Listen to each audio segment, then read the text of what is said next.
I'm an alcoholic. My name's Cathy Burns. Is that whistling?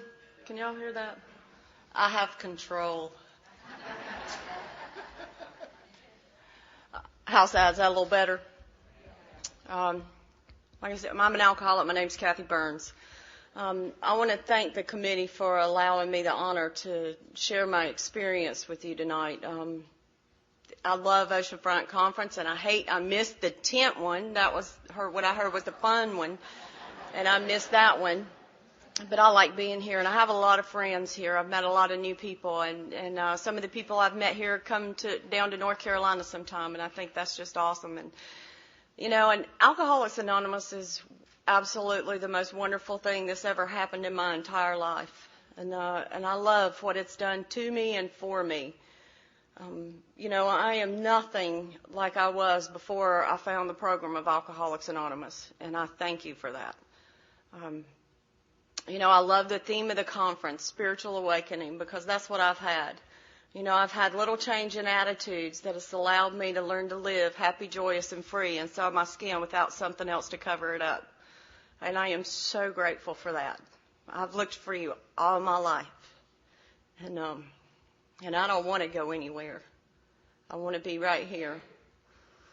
And if you're new, what I share from here, I just want you to know that you don't have to leave here to get what I got. You can stay right here.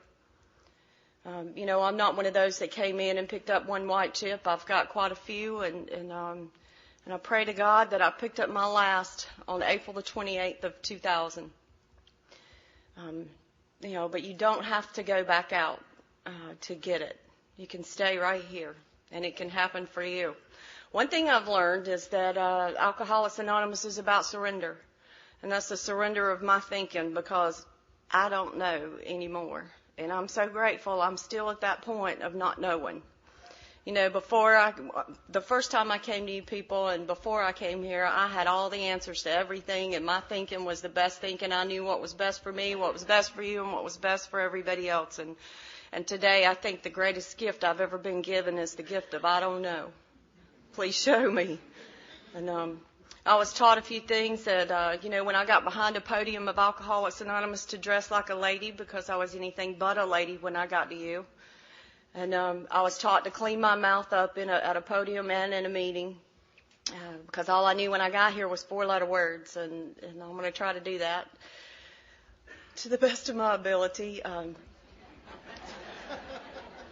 I want to thank Steve. He was supposed to call me a month ago, and he called me like 2 days before we got here. And,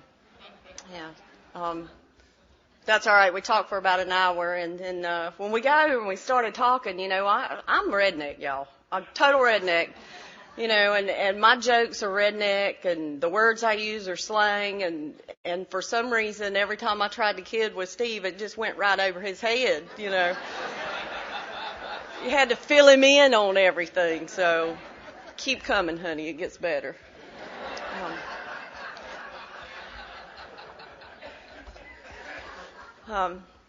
But it's been wonderful so far, and it'll be even better in about 45, 50 minutes. Again, I want to say that I love what Alcoholics Anonymous has done to me and for me, because the way I feel on the inside about everything today is so different than what I had when I came here. I love what you've made of me. I know that I've got a long way to go, but what I am today is nothing like what I was.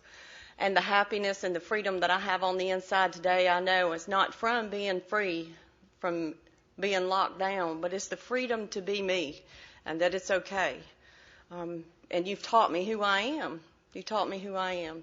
And that person that I was always wanted to be, I am starting to become, and I thank you for that. And it's nothing that I've done. I truly believe the only thing that I had to start with was willingness, and it was because I was beaten into that state. Alcohol just about beat me to death. And, and willingness, when I came back to Alcoholics Anonymous that April 28th, that night, all I had was the willingness to say, whatever you want me to do, I'll do. And from that day till this, I have tried to do whatever my sponsors asked me to do, no matter what my thinking or thought process was. You know, whether I was like, that crazy old biddy, she don't know what she's talking about, but I'm going to do it anyway because, you know, I was better than the alternative.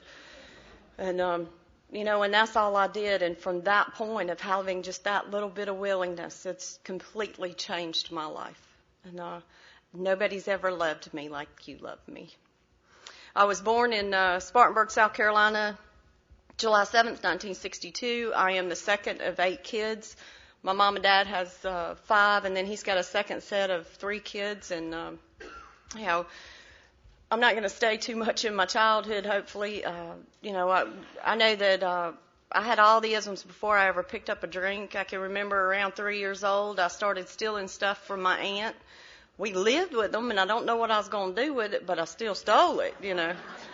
And stole a lot of stuff from her, little Avon trinkets, and, you know, and I was a manipulator between my mom and dad and my grandpa. And when my mama wouldn't give me my way, which she knew what I was doing, but Daddy and Grandpa couldn't see it, you know. So I'd go run to Daddy and Grandpa, and they'd let me do whatever I wanted to do. All I had to do was just tell them, you know. And then Mama would get mad, and then they'd argue, and I would just be happy because I could do what I wanted to do. And so I learned that before I ever found alcohol. I, too, am one of those people who never felt like I fit in. I didn't like being around people. I absolutely loved being by myself. Loved being out in the woods. And, you know, I always go find a tree to hang out under, or checking out the crawdads under the rocks in the creek, or always finding something else. I love being by myself. My dad drank, and my dad's an alcoholic, and he's been sober for almost something like 30 years now. I think actually this year will be 30 years my dad's sober, but he got sober in a church, and he's still sober today. You know, and he doesn't go to Alcoholics Anonymous, but my dad has a program that just blows me away sometimes. But when I was growing up, he drank, and his favorite drink was Jack Daniels and Pabst Blue Ribbon beer. And now, of course, that was before Pabst Blue Ribbon beer became the yuppie thing to do like it is now. I don't remember my first drink. I know that Dad kept that bottle of Jack Daniels up under the kitchen cabinet, and he kept the Pabst Blue Ribbon in the refrigerator.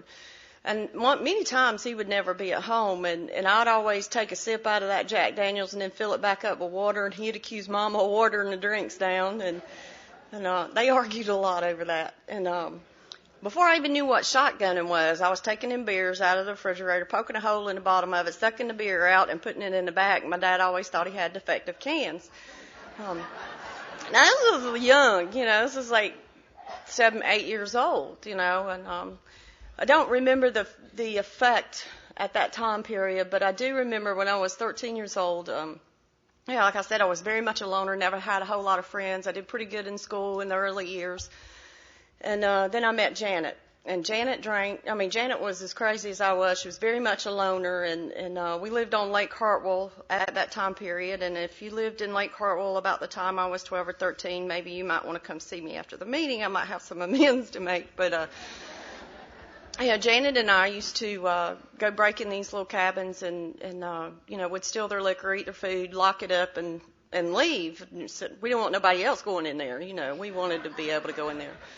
And I remember her sister got married, and they had their reception in this trailer. And, you know, most of y'all know what a drunk trailer park is. And it's for anybody from the north, it is not a manufactured home. It is a trailer. I grew up in it. I know what it is. But, you know,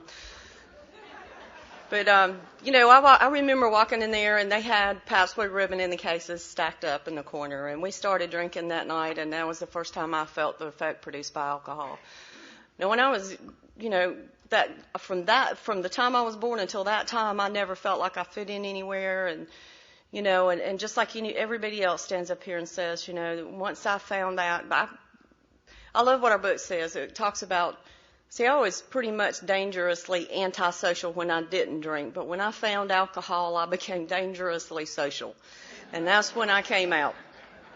You know, and I started getting around people, and I loved being around, and we drank every opportunity that we got after that. You know, and I loved everything about it. You know, my dad drank; he was an alcoholic drinker, and But I never seen any violence in my home. I seen a lot of hollering, and there was a lot of times that my dad wasn't home. And I seen periods when my dad didn't drink. He liked being by himself, and he didn't talk that much, and he always stayed away from us. But when he drank, he was very upbeat and happy. And that's what I seen, and that's what I wanted. I wanted to be just like my daddy when I grew up. And, I loved everything about alcohol. And the only thing I can say is by the time I was 14 years old, I was a runaway. And we were hitchhiking all over the country. And thank God I didn't run into Jeffrey Dahmer back then. And, at 15, I was in a nut house because they didn't know what to do with me. At 16, I was in a treatment center. And 17, I was in a little juvenile prison for armed robbery. And during this whole time period, through these years, the drinking was constant with me. And I did a lot of stuff other than alcohol. And, I respect our singleness of purpose, and I'll talk to you about anything after the meeting. But I believe in Alcoholics Anonymous. The only thing we have in common is our identification. And I'm grateful for good sponsorship that taught me that. But I did everything there was to do in every way there was to do it. My main thing was alcohol. I loved. By the time I was 17 years old, I was a daily drinker.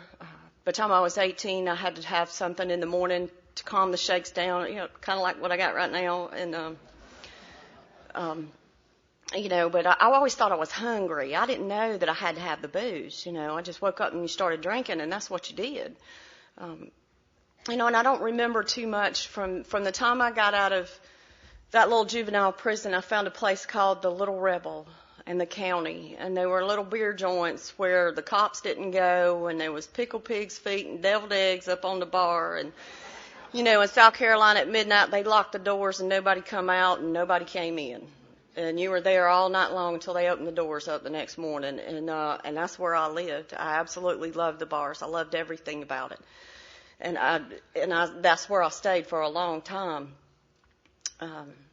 I used to love it when I came in Alcoholics Anonymous. I was looking for a sponsor. I used to say, I don't want no old bitty lady closet drinker. I want somebody that drank like I did, that knows what alcohol, knows what it's about. And the last time I drank, I was just like that. I was closed up because I didn't want nobody to see how I was drinking.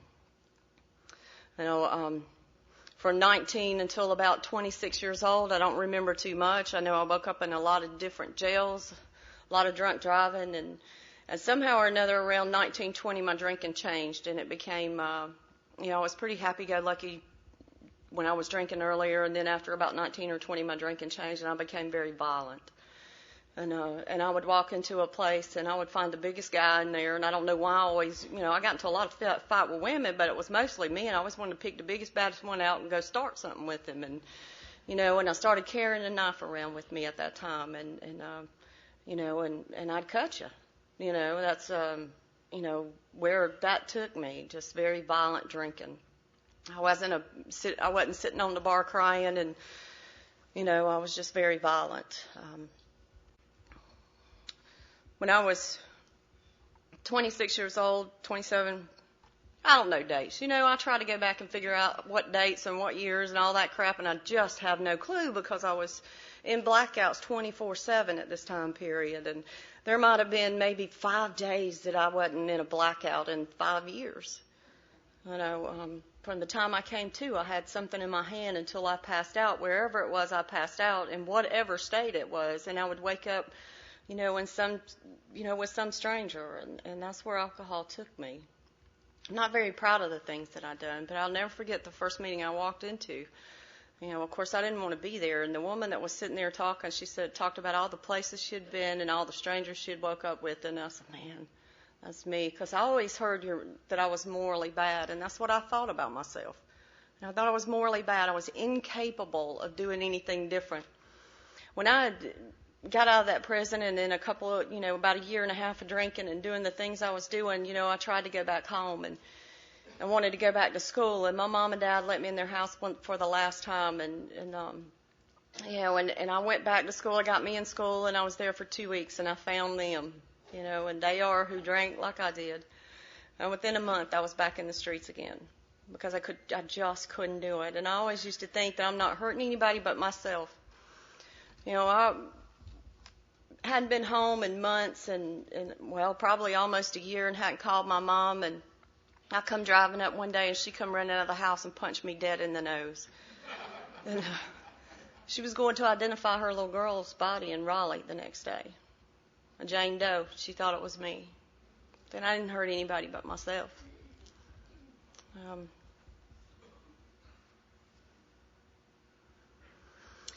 Thank God for Alcoholics Anonymous that I don't have to do that to my mother anymore. When I was in 1988, I woke up in Myrtle Beach. I was in a van that I had stolen from somebody. Don't remember driving to Myrtle Beach. I remember running out of gas, and I remember hitting somebody. That's about all I remember. I came to about 4 days later and shaking and sweating and just nasty. I had clothes on. I don't know whose clothes they were. My hair was down to my waist, and it was all greasy and slicked down in my head. And that was the first time I ever woke up and thought that there might be a problem with me. And the only thing I could think of, though, I'd never heard about Alcoholics Anonymous except when Kate got sober on Young and Restless or something. I caught that. When I was in that treatment center when I was 16, I had some guy named Charlie standing over me trying to pull out some deep, dark secret that I didn't know I had. I was just having fun, so I'd never really heard about Alcoholics Anonymous, but what I did know about was jail. And the only thing I could think of is if I could get off the street, I'd get 3 square meals a day. Maybe I'll get my GED while I'm in there, and maybe after that my mom will let me come home. And so I go to the, Myrtle Beach police station, and I hand them the keys. I said, here I am. I stole this van. And that lieutenant looked at me and she said, honey, there's nothing we can do for you. And y'all, that's pretty bad when jail won't even take you, And I broke down and started crying because I knew, man, if I went back out there wasn't no turning back for me. And she said, well, wait a minute, I might know somebody who can help you. And she made me stand outside and at a payphone. And this little old man called me and told me he'd meet me somewhere at 7 and take me to a meeting. And that's the night I met my shining armor, my knight in shining armor. I always thought my knight in shining armor was going to be somebody like The Rock or Triple H, And a little old gray-haired man about this tall. And he had a fake cigar hanging out of his mouth because he's trying to quit smoking. And he had 28 years of sobriety. His name was Roy McCormick, and he's at the big meeting today. And God bless that man because he came and got me that night, and he took me to a meeting. He took me to an NA meeting, said I looked too bad to be an alcoholic. And by this time, I had stopped everything, probably years before I had stopped all the other stuff. I was just drinking on a daily basis because I had to. But he took me to a meeting and made me mad because he only gave me half a cup of coffee, and he said I couldn't handle it because I was shaking too bad, which was really true because I couldn't even hold half a cup. And I just wanted to say how grateful I am for the Al-Anons. There was a lady in that meeting that night. She had brought her son, and her son had been in and out, and she was there bringing him. And that Al-Anon took me in her home and took care of me without knowing who I was. Because I had nowhere to go. I had no clothes. I had no toothbrush. I had no hairbrush. I had nothing when I came here. And this lady took me in her home, and they detoxed me on blackstrap molasses and orange juice. It was the nastiest thing I've ever had in my life.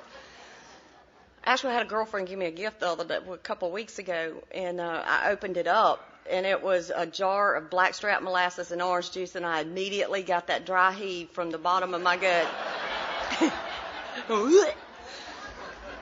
It's on my dresser, and Wendy's a good girl. But anyway, she meant well anyway. But the next night, he come and got me, and he took me to a meeting. He said, I'm going to take you to a meeting where there's a lot of women. I'm going to take you to a meeting of Alcoholics Anonymous where there's a lot of women in there. And I tell you, if you get in the middle and do what they do, you might not be able to make it. And he took me to the primary purpose group in Myrtle Beach that night, and I walked into the meeting, and there was men sitting on one side and women sitting on the other. And, of course, I had to sit on the men's side because that's all I wanted to have anything to do with. So I don't know what it is when we come into AA, what our problem is with having relationships with women. And I've tried to figure that out, and the best thing I can figure it out is I was trying to figure it out, we're always in competition, and my sponsor will say, well, what you got that they won't? Okay, that makes sense to me, I love good sponsorship and strong old sponsorship, which is really neat.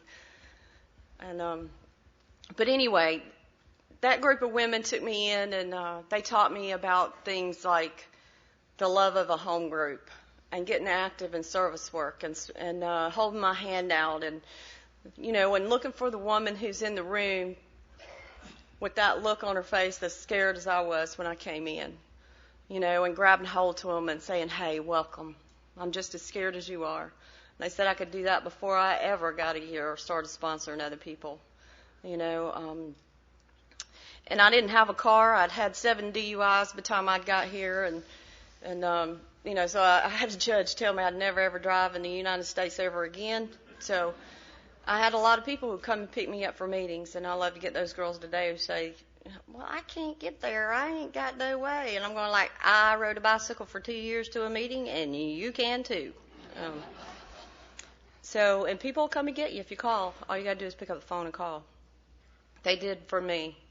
They taught me about the love of the old-timers.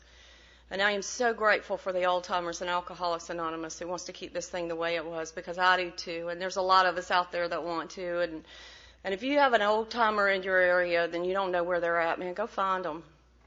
We can't, there's only one meeting in our area that we have any kind of sobriety that talks about the solution of Alcoholics Anonymous and then other things in our area. And I'm like, where's the old-timers? They're leaving. And if you're an old-timer, man, stay. We need you. No matter what anybody else thinks, I need you. And I'll be forever grateful for what those women did for me in that time period. I actually met a guy. We eyed each other that first meeting I was at. It was kind of funny because, I was looking. I told y'all what I looked like. I was pretty nasty, and this guy only had like 2 weeks of sobriety, and he had done like cleaned up a little bit and kind of had the pink T-shirt and the white jacket and white pants, the Don Johnson era, and we started eyeing each other, and I know that people talk about not getting into a relationship in the first year or whatever they say, but I'll be forever grateful for that man, because if I hadn't had him, I'd had a reputation in Alcoholics Anonymous just like I did out there in the streets. Because I didn't know what I needed was love when I got here and not sex. And I'm so grateful that the men in our group gave me love and not sex. Thank God for that. Anyway, me and this guy ended up getting married. I made a mistake of telling my sponsor what I wanted to do, and she asked me what I wanted to be in life, and I told her a nurse. And 'cause I'd always want to be. I used to lay under a little old magnolia tree, and I would dream about being Florence Nightingale or something, and then wonder what happened to my dreams. And my dreams ended up in the bars, and she pushed me to go back to school. It took me 4 years to get a 2-year degree, but I did that. And, and I knew I had plenty of street smarts, but I didn't know I had any kind of book smart. I could make it out there in the streets, but I had no clue that I could learn. And I fell in love with the pathophysiology of the body, and I'll never forget the day I walked across. I had 5 years of sobriety at that time, and the day I walked across the stage, I had the biggest shouts and the most people, because all you were there, and my family was there. And it was the first time I'd ever completed anything. I don't know about y'all, but I'm a good starter, bad finisher. Always have been. Still am today. I think I started doing something for my mama for Christmas and that cross-stitching stuff. I got halfway through, and it's been sitting in the thing for about 4 years, and I don't think I'm ever going to finish it. It was a good idea. But that was the first thing that I've ever completed. And a lot of things happened to me in that time. And after I went back out, when I came back to, but for the grace of God, when I came back to Alcoholics Anonymous, I really did a thorough fourth and fifth step and tried to figure out why and what happened. Because I did everything y'all said do. I was sponsoring people. I was very active in Alcoholics Anonymous. I was doing service work. I was at my home group when the doors were open, whether I would, I could have a little sniffle, and my sponsor said, I don't care if you ain't dead or in the hospital, you be here. And, and I was there, and I did, what I believe to be a thorough fourth and fifth step. There's nothing I can sit here and think of today that I left out. And trying to figure out what happened. Well, let me tell you what happened. Please don't take this the wrong way. I need you people. I need you in my life. Because without you, I don't believe I could stay sober. but I don't think I can stay sober with you alone. And that's what happened to me. Is my sponsor in my home group became my higher power, and after this guy and I, we were married for 5 years. He went back out, and I decided I wanted to do some travel nursing. And when I left that home group, I left what I believed to be my higher power there. And when I was doing this travel nursing, we go. Because I'd never been anywhere, I'd never had anything in my entire life, and this was an opportunity to see somewhere. I mean, I've been in New York, I've been in New Jersey, and California, and Florida. I don't remember it, but I've been there. And I really wanted to see the country again, when I started doing this travel nursing. This is at 7 years of sobriety in 1995, and you could have never, ever convinced me that I would have put that stuff in my body again. Never. I've seen what happened to people who don't go to meetings. I buried people in Alcoholics Anonymous. I had all the knowledge I needed. I was taught all those stuff. I was taught the ins and outs of Alcoholics Anonymous, and I still put that stuff in my body. When I started doing travel nursing, I would go to meetings, and it wasn't like the meeting I was at before, and I started picking my way out of those meetings, and and my 6 meetings a week went to 5, and my 5 went to 4, and my 4 went to 3, and then the 3 went to 2, and then 1 every now and then. And I'll tell you what, if you're anything like me, a real alcoholic like me, when I don't go to meetings, I don't feel like I fit in. And when I'm not drinking, I don't fit in out there. And that's a horrible place to be. It was for me. It was a horrible place to be. And that was in 1998. I got viral meningitis, and I thought I was going to die. I lost from 130 pounds down to 88 pounds and nothing, and I laid in a bed for a month and a half, and I was in the hospital for a while. And anyway, just a lot of things happened in that time period. But at that time, I hadn't been going to meetings and putting my hand out at all. At 9 years of sobriety, I hadn't been going to meetings. I would go to meetings, and I would pick out what was wrong with them. And I was in California, and I don't know if anybody y'all ever been in California meetings, but they kind of different. They do it different than we do it over here. And but I failed to see they were staying sober. I failed to see that. And after almost 6 months of not going to meetings, I got this meningitis, and I was laid up in the bed, and these travel nurses I was buddies with came to my house, and they took care of me 24 hours a day, 7 days a week. But I actually, and they even thought I was going to die. We were critical care nurses, and we thought I was going to die. And I started getting a little bit better, and it took me a long time. And when these girls took care of me, after I got better, I became their designated driver. And I love a bar. I get that. I don't care when I go in there. I can go in there and eat today and leave as long as that's what I'm going to do. I don't go to bars and play pool, and that's okay if you do. I don't go to bars and dance. I just don't mess with that. I don't want nothing to do with it today. I would rather be in a meeting with y'all. But I became their designated driver, and they're having fun with their drinking and dancing and hooping and hollering, and and I'm sitting over there drinking my Diet Cokes, not fitting in. And it wasn't long before those near beers, those old duels, started looking good. And y'all, I'm going to tell you, that's the hardest drinking I ever done in my entire life. When you put, it is so true that this is that physical craving that, and I finally learned this, that if I don't put that stuff in my body, I don't ever have to worry about that again. Never. That problem's gone. As long as I don't put it in my body again. But once I do, I'm gone. I started drinking that old Duels, and from July until October, I was drinking a 12-pack of that before lunch. And my roommate, now she's watched me sober, or dry, shall I say, and she's watched me through this time, and she goes, man, why you drink that stuff? And I said, because it's good, it tastes good. And I didn't realize that I had put that physical back in my body again, and I set up that craving because it has 0.5% alcohol in it, and drinking 6 of those is like having one Budweiser where I came from.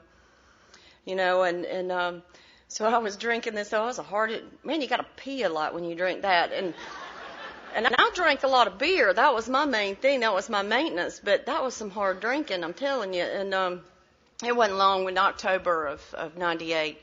On Halloween night, we were sitting there, and I picked that drink up again. And I remember Susan looking at me, and she said, are you okay? And I said, yeah, I'm okay. I said, I know where to go when it gets bad. And she reminded me I said that, and I say, it's not that I know where to go if it gets bad. I know where to go when it gets bad. I knew where it was going to take me, and yet I put it in my body anyway. And for the next year and a half, it was back in the blackouts. My sobriety car became my drunk car. It's waking up and doing things that I never thought I'd be doing again. And it wasn't fun. So you don't have to go back out there and try to figure it out again. It's not any fun. And your faces all in my head, and things you said all in my head, and I could just see it happening all over again. And I was out in California at the time, and I thought maybe if I came home that I might want to get sober, and I moved in Belmont, North Carolina, near Charlotte with my little sister, and all I did was bring the trash in her home. And when I drank away from my family. I didn't want them to see what I was doing, and my sister I was always like her hero, and from August until November, I tried, but I just couldn't do it. And I ended up getting a little, what I call my 2-bedroom tomb down on Lake Wiley. And I locked myself up in there, and I drank myself to death. I don't remember from November until April. Very few things I remember about that time period. I'd wake up with vodka bottles and Pabst Blue Ribbon all around me, and only my cigarettes in the ashtray, knowing nobody else had been there. I don't know how I got it or where I got it. I don't remember if my car was there or where it was. And I was working in a CVICU taking care of open heart patients at the time. Many days I went to work not remembering even being there.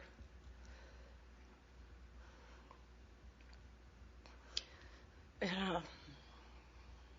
I'm just so thankful that God watched over me and that I didn't kill somebody that I know of.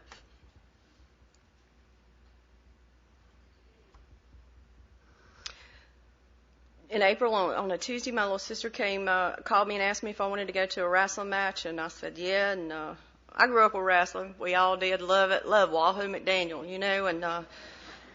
and my whole family, my grandpa used to take me wrestling matches when I was young, and I remember when Ric Flair first started. Yes, I'm that old.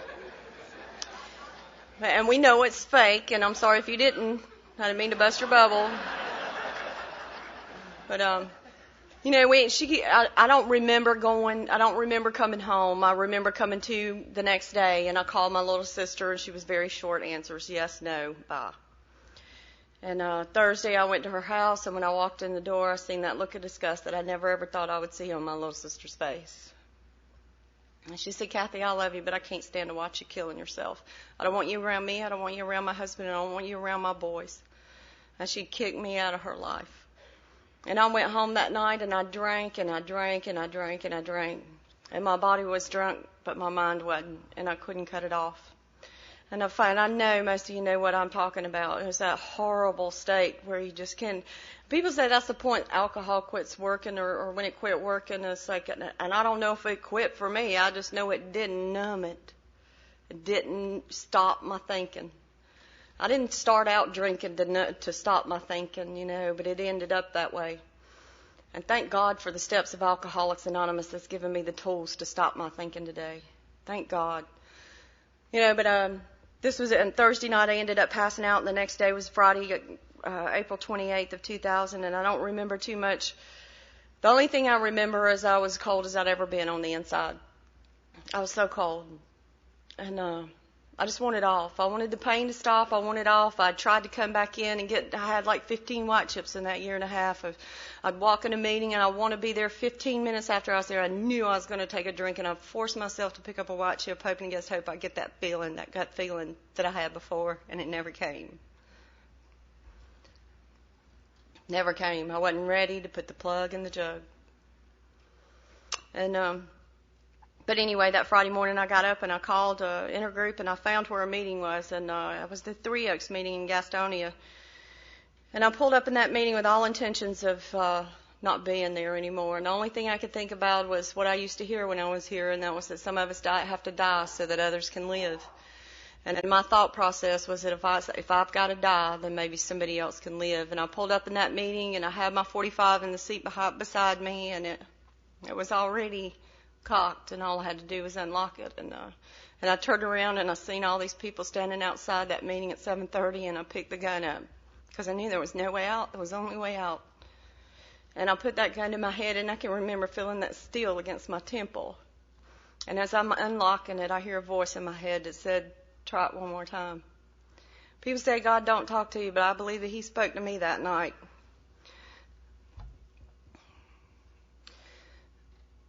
That was my point of surrender. I put the gun under my seat and I walked in that meeting. I'll be forever grateful for a little lady named Dorothy. And Dorothy, I just couldn't do anything but cry through that meeting. And Dorothy grabbed my hand and she didn't say, "Do you think you're going to make it this time?" She said, "Welcome home, honey. Welcome home." Thank God for that. And I got a little soapbox I got to get on as I'm so grateful that the guy that gave out the white chips didn't look at me and say, "Well, if you've been out there barking at the moon, been out there improving your story, come and get this chip." Because, my God, I wasn't improving my story. I was dying out there. I was dying. And that's my little soapbox for the night, okay. I didn't have to have somebody tell me that I needed to get a home group. I knew that. I didn't have to have somebody tell me to get the sponsor. I knew that. And I didn't have to tell anybody that I had to work the steps. I knew that. For 2 weeks after I came back, I laid in my little 2-bedroom tomb, and I shook and I sweat, and I woke up in my urine and my poop. And I would clean myself up, and I would go to a meeting, and I'd come back home and do it all over again, because I knew this time it was between me and God and not between me and anybody else. And that's what I'm here to say to you today. It's between me and God. Because the day's going to come when you're sitting on the bar stool with a drink. If it ain't already too late, the only one that's going to be there with you is that God deep down inside for me. No. But anyway, I met this little lady. I knew her from before when I was sober before. Her name was Mary Nell, and Mary Nell grabbed a hold of me and she said, "I don't know what happened, honey, but I'm gonna try to help you find it." And we did a thorough 4th and 5th step, and tell them I said, "Hey."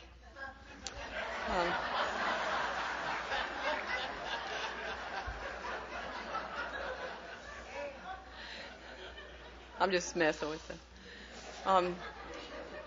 In doing that 4th and 5th step, I found what had happened to me. It's very simple and basic, as I did not enlarge on my spiritual life. Our book talks about that, a couple of things. One is that permanent sobriety, working one alcoholic with another is vital to permanent sobriety, and I believe that to be true today.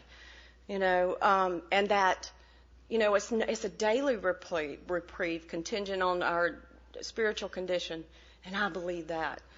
I truly believe, and Mary Nell taught me this, and I'm so grateful for that. She said, "Honey, I'm not responsible for your sobriety, and I'm not responsible for your relationship with God. That's what you've got to do that." And I've worked hard on that. It's been a lot easier this time because the willingness is so much deeper. I got a lot to lose today. And I don't mean, a husband or a home or a job. I mean, God, what y'all have given me since I've been back in Alcoholics Anonymous is beyond belief. I never really understood God. I never even thought about it. But, lots of times I'd prayed before, and a lot of things had happened to me, and I didn't really fully understand it. And I grew up in that fire, brimstone, independent Southern Baptist, you think it, you're going to hell for it, and it was probably my perception of what they said, but my mama seems to remember it that way too. But, and I knew I was going. I knew I wasn't going anywhere else but straight down, and I was going to burn. And I always knew and believed in something bigger and greater, because there would be brief periods of time where I would see a sunset that would touch me, or I'd see something that would break through that hard shell of alcoholism and let me know that there's something helping me, and so when I had heard a lady speak at Camp Monroe one time, and she was talking about her and her son, and she said her son looked up at her and asked her what God was, and she said the only thing she could think of was to tell him that God was love. And that's as simple as it was for me and where I started, because today I believe that God is love and nothing more. I don't read anything else into it. You know, Alcoholics Anonymous has been all I have that I have needed. I haven't had to go to a psychiatrist I haven't had to do any other thing. Alcoholics Anonymous has been enough for me this time, and I am so grateful for that. You know, I don't see anything wrong with it. You do what you got to do, but for me, Alcoholics Anonymous has been enough. When I go to a meeting and I see a new girl walk in that door, and she feels as morally sick and as bad as I was, and all she needs is love, and I can go grab her hand and I can say, honey, I found a way out. I found a way to live. Let me show you how. You want what I got, you come and go with me and do what I do, and I can show you. I don't know any other way. You know, nothing else has worked for me. I've tried everything else. But my conception of God is just that, love. If it's love, it's God. If it's not, it's not. You know, and I love to talk about when, you know, people talk about I turn my thoughts and my will in my life over to the care of God in step 3. And I hear it in meetings all the time, you know, and I don't believe that. For me, you know, I turn my will and my life over to God through working the steps, and it doesn't happen for me until after I have worked those steps. You know, the 12th step is a promise, you know, having had a spiritual awakening as the result of these steps. You know, and through working those steps and being armed with the facts about myself, I'm able, and my sponsor Mary Nell taught me this too, and I love her, God love her. She said, Cathy, that first year when we work in these steps, your eyes are turned inward so you can learn the facts arm yourself with the facts about yourself. She'll quote the big book. I can't. She did. She was good at it. You know, and she said, but after that, your eyes better be turned forever outwards to the new man or somebody sitting in a room that needs your hand and your kindness and your love. And I'm so grateful for that because I love sitting in meetings and hearing about Susie Q's divorce for the 10th time. Or about a problem meeting, and I'm like, my God, thank God, y'all gave me a solution to all my problems. No matter what it is, it's turn outward to another human being, and everything else takes care of itself, and that's been my truth. You know, it's taking care of everything else. And the God of my understanding, I work in an emergency room. I'm still a nurse, and thank God, you know, I never really got into I never lost my license, and I'm so grateful for that. And I work in an emergency room, and I love to get these little old ladies, country old ladies, you know, little old ladies who never really got out no much except go to the Independent Southern Baptist Church. And they come in, and they'll be having a heart attack, and, you know, I'm having a heart attack. Oh, God's tested my faith. And I'm like, no, honey, God didn't throw that KFC down your throat to clot your arteries up to test your faith. You know, to me, I don't believe that, and that's just for me. You know, I believe that we do things. You know, God gave us free will, and I believe that a lot of the bad things that happen to us are either our will or the will of another human being, not God. My God is a loving God, and if yours isn't, please borrow mine. My life is so simple today. I met my husband, and I'm going to sit down here in just a minute. But I met my husband, Mike, in 1995. That was before I went and did the travel nursing thing, and I was still sober. And no, I met him 93 the first time. And, you know, I was in my Liz Claiborne phase. You know how we street drunks are. We got to come in and clean up and, you know, polish nails, hair done, you know, and matching pocketbook, matching belt, matching shoes, you know, the deal. And here Mike was in his Greg Allman phase. He had hair down to here and no teeth, and he wore one of those cut-off Harley shirts so you could see all his tattoos, you know, his little tough boy costume. But Mike and I became friends, and at that time I was married to, as he refers to it, the Don Johnson wannabe. And, you know, but Mike and I became friends, and we'd seen each other at different conferences. And, you know, in the last place we seen each other before I went back out was in 1995 at Camp Monroe, and I had just spoken. He said, we'll never see each other again. I said, we'll see each other one day. Little did I know. You know, a lot of wonderful things has happened to Mike and I, and we'll be married 5 years? 6? 6, okay, sorry. I'm the forgetter, he's not. We've been married almost 6 years and have never had an argument. And I don't really need to hear nothing after the meeting about how horrible or anything about it. If you're having trouble with that, maybe you need to look at yourself. And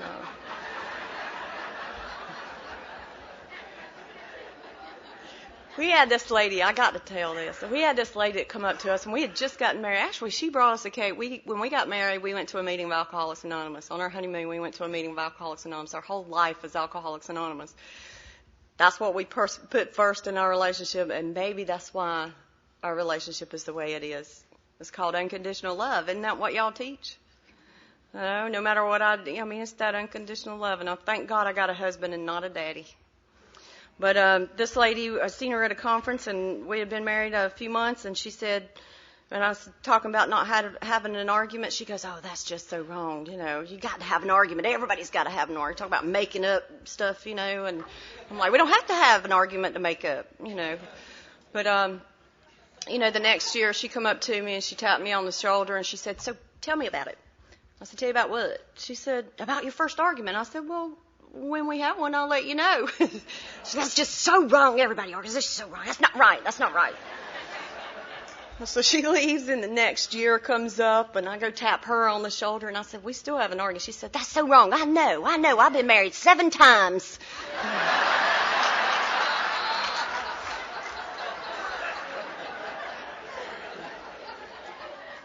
Some ain't working in your life. Don't go to somebody who it ain't working in their life either. But we have an absolutely wonderful life today. We moved, and I think this is, I don't know why, but it's really strong in me right now. It's difficult to move from where you're at and go to a new place. It is so hard. I know that I'll never, ever find another home group like my first home group. And I know that I'll never, ever find another Mary Nell. And when I go to another area, of course, they don't do it right, a closed AA meeting becomes a Little Debbie snack cake meeting, and I don't know what kind of meeting I'm in. And it's so difficult. It's very difficult when you move. And, that's something that happened to me the first time, is I left that home group, and I didn't have somewhere to go. And I didn't feel comfortable, and I always searched for that, and I didn't stick my hand out. And I believe that maybe if I had it, I might have had a chance to stay in here and find that relationship that I needed with God that I've found today. But I didn't. But this time I did. Mike and I moved a couple of years ago, and we started our own group. Guy in Alcoholics Anonymous, Tom, I said, "You could create the fellowship you crave." And we started a new group, but it's called the Big Town Group. And it's a small town, Etowah, that we have our meeting in. It's a big book meeting on Tuesday night. We started June 27th, and we're just now in the doctor's opinion. And it's been a wonderful meeting, and I absolutely feel at home finally. If you're new, man, stay. That's all you got to do is stay. Give up. Ain't nothing out there but pain and misery. And these old people in here and these people in here might sound hokey, and I was like, oh God, I don't want to do that. Just do it. That's what I did. Even when I didn't want to do it, I just did it. And my life has changed. I love the girls that I sponsor. Some of them you get are kind of different today, but from what I was, when I came in, you would never, ever talk to your sponsor the way some of the girls out here talk to their sponsor. You know what I mean? It's different. But if you've been around for a while and you're sitting there wondering, is this all there is? God, please grab somebody. Grab a hold of somebody. I believe that alcohol saved my life twice. Alcohol saved my life when I was 14 years old because I believe that if I had not found alcohol, I would have been a teenage suicide victim. And when I allowed drinking to become a choice again for me, because I didn't do what I was supposed to do in Alcoholics Anonymous, there was only 2 choices, and that was either kill myself or drink, and I drank at that time period, and I believe it saved my life. But Alcoholics Anonymous saved my soul.